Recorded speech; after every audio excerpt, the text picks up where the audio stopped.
ShartimusPrime. Reading comics, toys are hella sick, hella whacking it. Taking bad hits, taking back hits. Subscribe. Good again, those teenage nalguitas. Hey, what's up you guys? ShartimusPrime here doing another Marvel Legends figure review on the Marvel Legends Infinite Series Build-A-Figure Hobgoblin Wave Spider-Man 2099. If you're trying to get this wave, you can get it at big. Get your big badass toys at BigBadToyStore.com. Click the link in the description below. And you can see we got Spider-Man right there on the sides of this, so it doesn't change. And then on the back, you can see the other figures from the wave. There's an image of the figure right over there. You can see it says Spider-Man 2099 with ninja-like stealth. Miguel Shartimus fights against a dark future in the year 2099. Yeah, if you're gonna make up last names, might as well be awesome, right? Like Shartimus. I'm pretty sure it's supposed to be Miguel O'Hara. What the shock is up with that? Anyway, let's get to it and crack this thing open. And here's our Spider-Man 2099 figure out of the packaging, and this thing is sick. I really like this figure a lot. One of my favorite figures from the wave. Now, this is not the first Spider-Man 2099 that we've gotten for 6-inch scale. We do have the Spider-Man Classics Spidey 2099, and then there's the Hasbro Spider-Man Origins 2099. And neither of those figures actually really look nearly as cool as this one. And then this figure does come with the right arm and the flaming sword for the Hobgoblin Build-A-Figure. Now this figure has a unique head sculpt, even though the body is shared with the Spider-Man figure from this wave. I do like how the paint came out on this. I really like this metallic look that we're getting for the blue. Now for those of you that did not like the marbling effect that we got on the Ironmonger Build-A-Figure a while back, this one does have a little bit of that marbling effect, but not nearly as much. As you can see, just looking on the back of it right here, you can see on the neck and on the back of his head, you don't really see that marbling kind of look, but you do see it a little bit on the shoulders. I mean, it's still around, but it's not as bad. And for me, I didn't really have a problem with it in the first place. And as you can see, this deco is very clean. They used multiple coats of red paint on here, which I really like. Unfortunately, on this shoulder right here, the second coat kind of missed, so you get that jagged look on this side. It came out perfectly fine.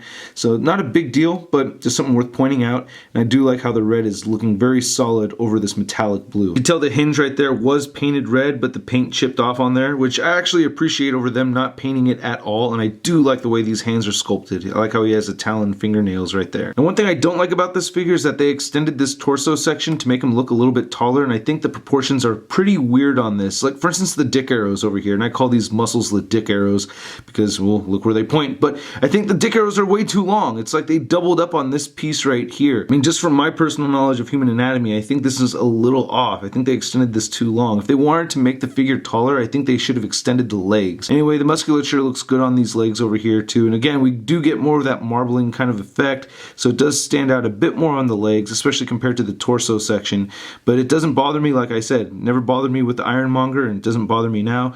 And then we're familiar with these feet, and he still has the peg holes right here. Looking on the back of the figure, you can see he does have this webbing cape, and you can remove that. Now this peg hole right here, it does not match with the Toy Biz flight stands, but you can use a Tamashii Nation stand or a Figma stand to plug in there, which is pretty neat, but then you're going to lose the cape. So it works out well for the Spider-Man figure. You can of course rotate this around as you wish, and even though it's tricky to see, I think they sculpted this piece out very well. I love this clear plastic. It just works out very nicely. Now I'm very pleased with the articulation on this figure. His head does move up very far, and it can look down very well, and he has a neck side to side movement. Not really so much neck pivot, but a tiny bit of neck pivot. He does have an armpit joint that moves in and out, and as you can see right there, they painted it all the way through, so that's a very nice armpit joint. Of course, he does have the shoulder joints that move upward, and you can rotate them forward, bicep swivel, double jointed elbows, and he has wrist rotation, hinges up and down. He does have an ab crunch that goes that far, it moves all the way back that much. He does have a waist swivel. Now his hip joints, it gets tricky trying to move his legs far apart. Like he can't really do the splits, you know, so it gets a little tricky.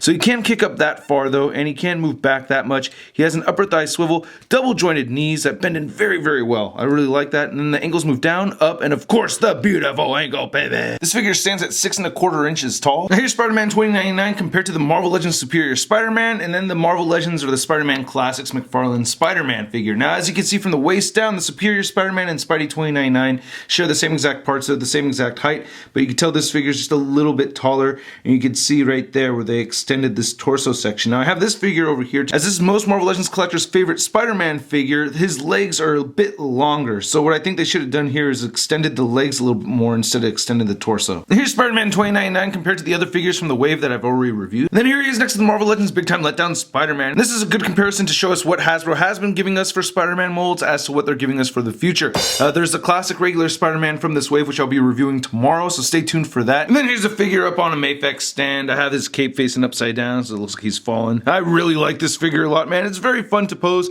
very cool to look at too. I just really like the metallic blue. I think the red paint came out very clean. We got some new sculpted parts right there and then the head and stuff, so I'm really digging it a lot. Anyway, I hope you guys liked my video. If you did, please hit the like button, hit the subscribe button right over there. If you haven't already, check out my review on the Ultimate Spider-Woman over there, and my review of the Daredevil that came from this wave. And make sure you check out the photo gallery over at marvelousnews.com. I'll catch you guys later. Peace.